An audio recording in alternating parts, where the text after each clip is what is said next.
Lebap vilayetinin häkimetleri Sewitde VPN ulgamlaryndan peýdalanýan raýatlara garşy çärelerini we basışlaryny hasta güýçlendirmäge taýýarlanýar. Bu barada Adatlyk radiosynyň Türkmen Telekom araýatnaşyk kompaniýasynyň vilayetdäki edarasynyň çeşmesi habar berýär. Bu maglumat Prezident Gurbanguly Berdimuhammedowyň internet ulgamyndaky dürli maglumat çeşmelerini çäklendirmek işlerinin kämilleşdirilmegini tawşyrmagynyň ideýanyna gabat geldi. Lebapda habarçymyz bilen söhbetdeş bolan çeşmämiziň maglumatlaryna görä, şu günler Lebabyň häkimetleri vilayetin çäginde tölegli ýa-da tölegsiz VPN ulgamlaryndan peýdalanan raýatlaryň sanyny düzýär. VPN ulanan raýatlaryň internet ulgamy dolu kesiler, şeýle-de olara garşy başga-da berk çäreler görmek barada maslahat edilýär. Bularyň arasynda VPN ulgamyndan peýdalanan raýaty işinden kowmak ýa-da gara sanyga goşmak, şeýle-de olaryň çağılaryny ýokary jaýlaryna okuwa kabul etmezlik ýaly çäreler bar diýip çeşmämiz 19-njy ýanwarda beren maglumatynda aýtdy.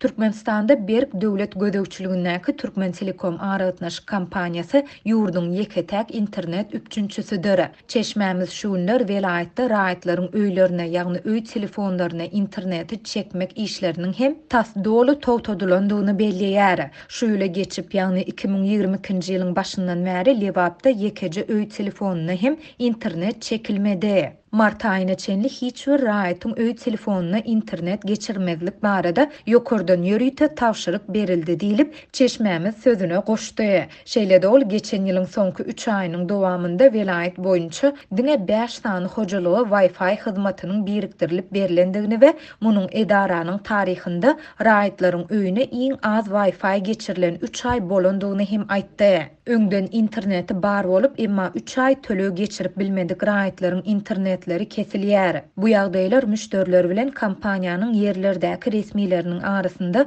dawanyň döremegine getirdi diýip çeşmämiz bellidi. Ol şu ýylyň dowamynda Wi-Fi hyzmatyndan peýdalanýan raýatlaryň 60 göteriminiň internetini dolu kesmek barada maslahat edilýändigini hem sözüne goşdy. Adatlyk baýdylanlar barada Türkmen Telekomyň vilayetiň dolandyrış merkezi Türkmen şäherindäki edarasynyň internet hyzmatlary bölümi bilen habarlaşmaga synanşdy.